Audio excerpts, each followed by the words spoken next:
નમસ્કાર મિત્રો, ફરીથી એકવાર આપનું સ્વાગત છે આજના નવા ચેપ્ટર સાથે, જેનું નામ છે ચેપ્ટર નંબર 8 સોઇલ ઇન્વેસ્ટિગેશન અને એક્સપ્લોરેશન. તો શરૂ કરીશું.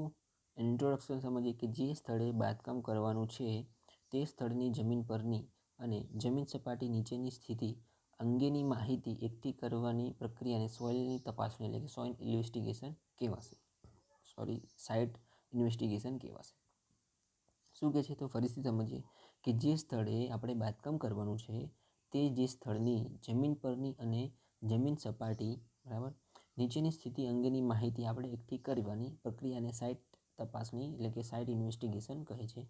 કોઈપણ સ્ટ્રક્ચર માટે સાઇટ પસંદ કરતાં પહેલાં જે તે સાઇટની તપાસણી ખૂબ જ જરૂરી છે, જેથી સલામત અને કરકસરયુક્ત ડિઝાઇન કરી શકાય. જો આપણે સૌપ્રથમ પહેલાં સાઇટ ઇન્વેસ્ટિગેશન કરી લઈશું અને આપણને ખ્યાલ હશે કે ભાઈ સાઇટ કેવા પ્રકારની છે અને તેના ટેસ્ટિંગ આપણે કરી નાખીશું તો આપણને વધારે બેનિફિટ થશે. બરાબર. સાઇટ ઇન્વેસ્ટિગેશન જેમાં બાંધકામ મટીરિયલની પસંદગી કરવા તેમજ યોગ્ય બાંધકામ રીત પસંદ કરવા માટે પણ જરૂરી છે. તો સાઇટ ઇન્વેસ્ટિગેશન કેમ કરવું જરૂરી છે એ પણ પોઈન્ટ આમાં આવ્યો કે આપણે બાંધકામ મટીરિયલની પસંદગી કરવાનો ખ્યાલ આવશે કે ભાઈ આ પ્રકારે પ્રોબ્લેમ છે અથવા આ પ્રકારની સિચ્યુએશન છે, તો એના માટે આપણે આ મટીરિયલ અને તે પ્રકારની બાંધકામની રીતની પસંદગી આપણે કરી શકીએ. જો યોગ્ય સાઇટ ઇન્વેસ્ટિગેશન કરવામાં આવ્યું ન હોય તો બાંધકામ દરમિયાન પેદા થતી પાયાની લગતી અણધારી મુશ્કેલીઓના કારણે ડિઝાઇનમાં ફેરફાર કરવામાં પડે છે, જેથી ખર્ચમાં ખૂબ જ વધારો થાય છે. શું કહે છે આ પોઈન્ટમાં મિત્રો કે આપણે ચાલો માની લઈએ કે સાઇટ ઇન્વેસ્ટિગેશન કરતા નથી બરાબર અને ડાયરેક્ટ કન્સ્ટ્રક્શન કામ શરૂ કરી દઈએ છીએ અને ક્યારેક એવી પ્રોબ્લેમ્સ ક્રિએટ થયો કે જે આપણે જે તે સમયે સોલ્યુશન એનું લાવવું જરૂરી પડે છે અને સોલ્યુશન લાવવા માટે ખર્ચો વધી જાય છે.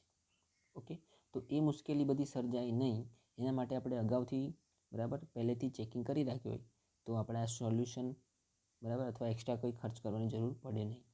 બરાબર. આગળ છે કે દરેક મોટા પ્રોજેક્ટ માટે ઇન્વેસ્ટિગેશન અને એક્સપ્લોરેશન કરવું ખૂબ જ જરૂરી છે, જેનું ખર્ચ પ્રોજેક્ટ કોસ્ટના લગભગ 1%થી લઈને જેટલું થાય છે. બરાબર. નેક્સ્ટ છે કે સાઇટ એક્સપ્લોરેશનમાં શું કહેવા બાકી છે કે નીચેની બાબતોનો ખાસ સમાવેશ થાય છે, જેમાં સાઇટ એક્સપ્લોરેશન પ્રોગ્રામનું પ્લાનિંગ. તો આનું પ્લાનિંગ કરવું જરૂરી છે. બરાબર. કેવી રીતે પ્લાનિંગ કરીશું, શું કરવું. ઓકે. નેક્સ્ટ છે કે બોર હોલમાંથી માટીના ડિસ્ટર્બન્સ અને અનડિસ્ટર્બ સેમ્પલ એકઠા કરવા. જે તે સોઇલ સાઇટ છે તેમાંથી સોઇલમાંથી તેનું સેમ્પલ લેવું, ડિસ્ટર્બ સેમ્પલ અને અનડિસ્ટર્બ સેમ્પલ. બરાબર. નેક્સ્ટ છે કે સ્થળ ઉપર ટેસ્ટ કરવા, જેવા કે એસપીટી એટલે કે સ્ટાન્ડર્ડ પેનિટ્રેશન ટેસ્ટ. સેકન્ડ છે એસસીપીટી એટલે કે સ્ટેટિક કોન પેનિટ્રેશન ટેસ્ટ અને છે પ્લેટ લોડ ટેસ્ટ ઇટીસી. તો આ બધા ટેસ્ટ જે છે સાઇટ ઉપર આપણે કરવા જરૂરી છે, જેનાથી માટીની સ્ટ્રેન્થ અને કમ્પ્રેસિબિલિટી જેવા ગુણધર્મોનો ખ્યાલ આપણાને આવે છે. નેક્સ્ટ છે કે ગ્રાઉન્ડ વોટર કન્ડિશનનો અભ્યાસ, પાણીના નમૂના લેવા અને તેનું રાસાયણિક પૃથ્થકરણ કરવું. નેક્સ્ટ છે કે જીઓફિઝિકલ એક્સપ્લોરેશન, લેબોરેટરીમાં માટીના જરૂરી ટેસ્ટ કરવા અને ડ્રોઈંગ ચાર્ટ તૈયાર કરવા, મેળવેલ માહિતીનું પૃથ્થકરણ કરવું અને સાઇટ ઇન્વેસ્ટિગેશન રિપોર્ટ તૈયાર કરવો. તો આ બધા જે પોઈન્ટ છે જે આપણે સાઇટ એક્સપ્લોરેશન માટે જતા હોય તે પ્રમાણે તેનું ધ્યાન રાખવું અથવા તે બાબતોનો સમાવેશ થાય છે કે આ બધી જ બાબતો સાઇટ એક્સપ્લોરેશન એટલે કે સાઇટ ઇન્વેસ્ટિગેશનમાં આવે છે. તો આ સાઇટ ઇન્વેસ્ટિગેશન જે છે અથવા સાઇટ એક્સપ્લોરેશન જે છે તેનો હેતુઓ શું, બરાબર, આપણે અહીંયા હેતુ જાણીએ. તો સાઇટ એક્સપ્લોરેશનનો મુખ્ય હેતુ સાઇટ પરની માટી અને ભૂજલ સ્થિતિ અંગે ચોક્કસ, ભરોસાપાત્ર અને વિગતવાર માહિતી મેળવવાનો છે કે આપણે જે તે સાઇટ ઉપર કન્સ્ટ્રક્શન કરવાના છીએ તેની સાઇટની અથવા કે જમીનની જે સિચ્યુએશન શું છે આપણે જાણી શકાય અને તેની નીચે રહેલું ભૂગર્ભ જળ એટલે ગ્રાઉન્ડ વોટર ટેબલ જે છે એ કેટલું હાઈ છે કે અથવા કેટલું લો છે, તો આપણે તેના દ્વારા ખ્યાલ આવશે કે સાઇટ પર કન્સ્ટ્રક્શન કરવું છે તો કેવા ટાઈપ્સથી અથવા કઈ મેથડથી કરી શકાય, જેથી સ્ટ્રક્ચરની સલામત અને કરકસર ડિઝાઇન કરી શકીએ. બરાબર, જેમ કીધું તમને સમજાવ્યું પ્રમાણે. તો એમાં આગળ એવું કહે છે કે જે છે સાઇટ એક્સપ્લોરેશન જે છે સાઇટ એક્સપ્લોરેશનના મુખ્ય હેતુઓ નીચે મુજબ છે. તો કયા કયા હેતુઓ છે? તો નંબર 1 છે કે આપેલ સ્ટ્રક્ચર માટે યોગ્ય પ્રકારના પાયાની પસંદગી કરવી, કે જે સ્ટ્રક્ચર છે એના માટે કેવા પ્રકારના પાયાનો આપણે યુઝ કરીશું તો એ ક્યારે ખ્યાલ આવશે આપણાને કે જ્યારે આપણે સાઇટ ઇન્વેસ્ટિગેશન કર્યું હશે ત્યાર પછી. પછી કહે છે કે પાયાની સલામત ઊંડાઈ નક્કી કરવી, બરાબર. એ પણ ક્યારે ખ્યાલ આવશે આપણને કે જ્યારે સાઇટ ઇન્વેસ્ટિગેશન કર્યું છે ત્યારે. નેક્સ્ટ છે કે પાયાની ભાર ધારણ ક્ષમતા નક્કી કરવી, કેવા પ્રકારનો પાયો યુઝ કરીશું, તેની લોડ બેરિંગ કેપેસિટી શું હશે તે પ્રકારે. પછી છે કે ગ્રાઉન્ડ વોટર ટેબલનું સ્થાન નક્કી કરવું અને પાણીના રાસાયણિક ગુણધર્મો નક્કી કરવા. ઓકે. નેક્સ્ટ છે કે સંભવિત મહત્તમ સેટલમેન્ટ અને ડિફરન્શિયલ સેટલમેન્ટનો અંદાજ મેળવવો. નેક્સ્ટ છે રિટેનિંગ વોલ અને એબટમેન્ટ ઉપર લાગતું પાણીનું દબાણ જાણવું. બાંધકામ માટે યોગ્ય રીતની પસંદગી કરવી. પાયાને લગતા ભવિષ્યના પ્રશ્નોનો અંદાજ મેળવવો. બાંધકામ મટીરિયલ તરીકે માટીની યોગ્યતા નક્કી કરવી અને હયાત મકાનની સલામતી તપાસવી. ઓકે. તો આ બધા જે પોઈન્ટ છે કે જે આપણે સાઇટ એક્સપ્લોરેશનના મુખ્ય હેતુઓ છે કે તેની મદદથી અથવા એક્સપ્લોરેશન કરીશું ત્યાર પછી આપણને આ બધા ખ્યાલ આવશે. ઓકે. તો નેક્સ્ટ ટોપિક છે કે સબસોઇલ એક્સપ્લોરેશનના પ્રોગ્રામનું આયોજન. તો આ પ્રકારે જે છે સોઇલ્સ એક્સપ્લોરેશન તેનું પ્રોગ્રામનું આયોજન આપણે કેવી રીતે કરી શકીએ છીએ. આગળ છે એમાં કે સબસોઇલ એક્સપ્લોરેશન જે છે તેના પ્રોગ્રામનું આયોજન સ્ટ્રક્ચરના પ્રકાર અને માટીના સ્તરોના વિવિધતા ઉપર આધાર રાખે છે. ઉપરાંત એક્સપ્લોરેશન પ્રક્રિયામાં થનાર ખર્ચને પણ ધ્યાનમાં રાખવું જરૂરી છે. જેટલું વધુ વિગતવાર ઇન્વેસ્ટિગેશન કરવામાં આવે તેટલું માટીની સ્થિતિ અંગે વધુ માહિતી મેળવી શકાય છે. એટલે કે આપણે જેટલું ધ્યાનથી સમજીશું, જોઈશું એ પ્રકારે આપણને ખ્યાલ આવશે કે માટીમાં શું સિચ્યુએશન હશે. તો આગળ છે કે સાઇટ વિગતવાર ઇન્વેસ્ટિગેશન કરવામાં આવે જેટલું માટીની સ્થિતિ અંગે વધુ માહિતી મેળવી શકાય. સાઇટ એક્સપ્લોરેશનના લીધે બાંધકામમાં અનિશ્ચિતતા દૂર થાય છે અને પ્રોજેક્ટ ખર્ચ ઘટે છે. જો આપણે સાઇટ ઇન્વેસ્ટિગેશન કર્યું હોય તો આપણને અગાઉથી જ ખ્યાલ આવી જશે કે ભાઈ આ પ્રોબ્લેમ હશે અથવા આ પ્રોબ્લેમ જે છે તો એનું સોલ્યુશન આપણે ડાયરેક્ટ આપી શકીએ છીએ, બરાબર. તો આગળ જોઈશું તેમાં એક્સપ્લોરેશન માટે જે વિસ્તાર પ્રોજેક્ટના સ્થાન ઉપર પણ આધાર રાખે છે, જેમાં બાંધકામ થયેલ વિસ્તારમાં કોઈ નાનું મકાન બાંધવા માટે ખાસ ઇન્વેસ્ટિગેશનની જરૂર નથી. ઓકે. કે જે તે જગ્યાએ આપણે ઇન્વેસ્ટિગેશન કદાચ કરીએ છીએ અથવા નથી કરવું તો એ ક્યારે થાય છે પોસિબલ કે કોઈ મોટું કન્સ્ટ્રક્શન કરવું નથી ત્યારે આપણે ઇન્વેસ્ટિગેશન ન કરીએ તો પણ ચાલી શકે. પરંતુ જો નવા ડેવલપમેન્ટ એરિયામાં મકાન કરવાનું હોય તો આપણે વિગતવાર ઇન્વેસ્ટિગેશન આવશ્યક છે, બરાબર. આગળના પોઈન્ટમાં શું કીધું કે આપણે કોઈ જગ્યા એવી છે કે જ્યાં પહેલેથી મકાન બંધાયેલું હતું અને પછી તેને તોડીને ફરીથી બાંધવું છે તો ઇન્વેસ્ટિગેશન ન કરીએ તો ચાલી શકે. પરંતુ કોઈ એવો એરિયા છે કે જ્યાં આપણે સૌપ્રથમ ફર્સ્ટ ટાઈમ ઇન્વેસ્ટિગેશન કર્યા વગર બાંધકામ કરવું છે તો એ પોસિબલ નથી, બરાબર. જે તે કોઈ નવી સાઇટ હોય તો ત્યાં આપણે પહેલેથી ઇન્સ્પેક્શન કરવું જોઈએ અથવા ઇન્વેસ્ટિગેશન કરવું જોઈએ, બરાબર. જે તે જમીનની ચકાસણી કરવી જોઈએ, ત્યાર પછી બાંધકામ શરૂ કરવું આવશ્યક રહેશે. જો બહુમાળી મકાન બાંધવાનું હોય તો જમીન સપાટી નીચેનું વિગતવાર એક્સપ્લોરેશન જરૂરી છે. કે આપણે જો વધારે માળની બિલ્ડિંગ બનાવવી હોય તો જમીનની નીચે અને જમીનની ચકાસણી કરવી ખૂબ જરૂરી છે. જેમાં આયોજનમાં નીચેની બાબતોનું આવરી લેવાય છે.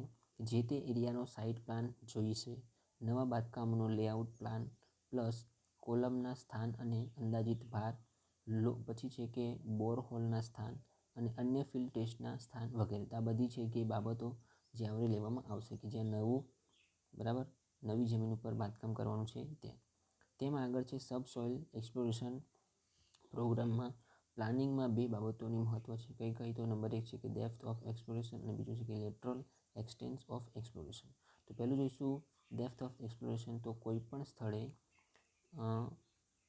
કેટલી ઊંડાઈ સુધી માટીની તપાસણી કરવી એ માટીના સ્તરોમાં વર્ટિકલ અને હોરિઝોન્ટલ દિશામાં થતા ફેરફારો ઉપર આધાર રાખે છે.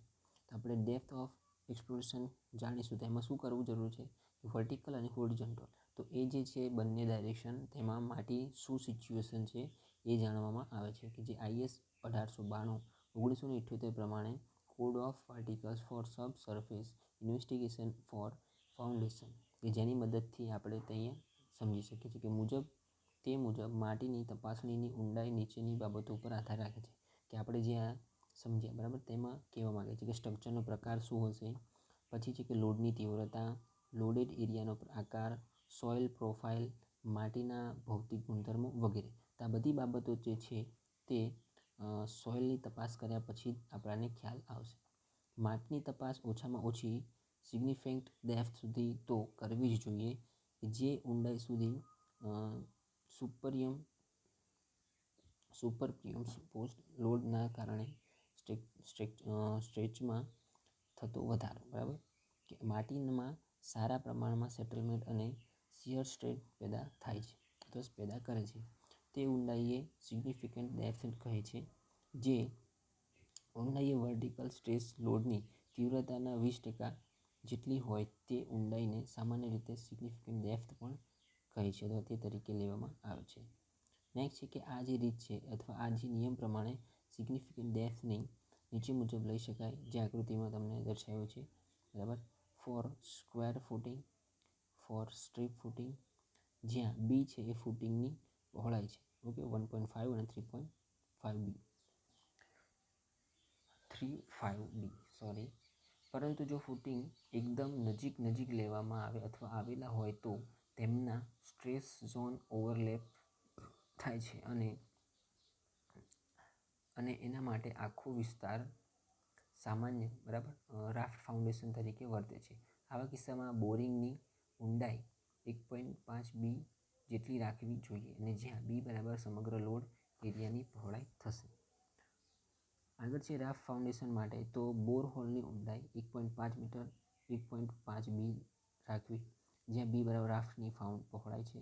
પાઇલ ફાઉન્ડેશન માટે, જો લોડ બેરિંગ પાઇલ હોય તો તપાસણીની ઊંડાઈ પાઇપના ટીપથી 1.5 બી જેટલી ઊંડાઈ સુધી હોવી જોઈએ, જ્યાં બી બરાબર પાઇલ ગ્રુપની પહોળાઈ છે. પરંતુ જો ફ્રિક્શનલ પાઇપ માટે તપાસણી ઊંડાઈ પાઇપની જે છે એ પાઇલની 2/3 ઊંડાઈની નીચે 1.5 બી જેટલી હોવી જોઈએ.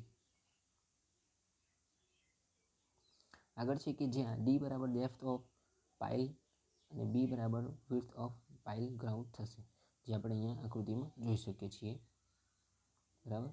ડેપ્થ ઓફ બેર હોલ દર્શાવે છે. તો એ જ પ્રમાણે જોઈએ કે રોડ કટિંગ માટે, તો જો રોડ કટિંગ માટે આવે તો ડેપ્થ ઓફ એક્સપ્લોરેશન કરવામાં તરીકે પહોળાઈ જેટલી રાખવી. ફિલિંગ માટે તો ડેપ્થ ઓફ એક્સપ્લોરેશન જેમાં ફિલિંગ ઊંચાઈ અને જમીનની નીચે 2 મીટર, ઓકે, રીતે થઈ શકે. આગળ છે કે લેટરલ એક્સટેન્સ ઓફ એક્સપાન્શન. તો લેટરલ એક્સપેન્શન શું કહેવામાં આવે છે કે હોરિઝોન્ટલ દિશામાં કેટલા વિસ્તારમાં માટીની સ્થિતિ અંગે તપાસ કરવી અને બોર હોલમાં સ્પેસિંગ કેટલા રાખવા એ હોરિઝોન્ટલ દિશામાં માટીના સ્તરોમાં થતા ફેરફાર ઉપર આધાર થાય છે અથવા આધાર રાખવામાં આવે છે, જે આપણે અહીંયા આકૃતિમાં જોઈ શકીએ.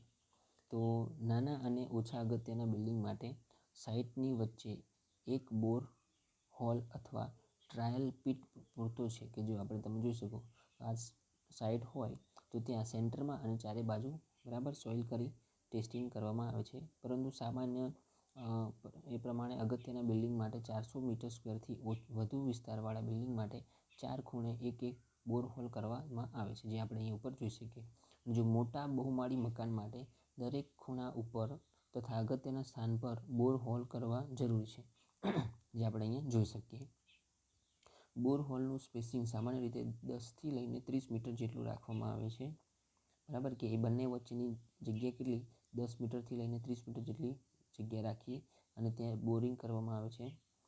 આગળ હાઈવે માટે સેન્ટર લાઇન ઉપર 150થી લઈને 300 મીટરના સ્પેસિંગથી બોર હોલ કરવામાં આવે છે. જો માટીના સ્તરોમાં મોટા ફેરફાર થતા હોય તો સ્પેસિંગ 30 મીટર સુધી ઘટાડી શકાય, બરાબર, કે આપણે 150થી લઈને 300 મીટર છે અને એમાં જો માટીમાં ફેરફાર થતો હોય તો બંનેમાં ઘટાડો આપણે કરી શકીએ. અને કોન્ક્રીટ ડેમ માટે, જો કોન્ક્રીટ ડેમ કરતા હોય તો બોર હોલનું સ્પેસિંગ સામાન્ય રીતે 40થી લઈને 80 મીટર જેટલું રાખવામાં આવે છે. ઓકે મિત્રો, તો આજના ચેપ્ટરમાં, આજના લેક્ચર માટે આટલું જોઈશું. બીજું નેક્સ્ટ લેક્ચરમાં શીખીશું. થેન્ક યુ, ધન્યવાદ. કંઈ ભૂલ થઈ હોય તો સોરી.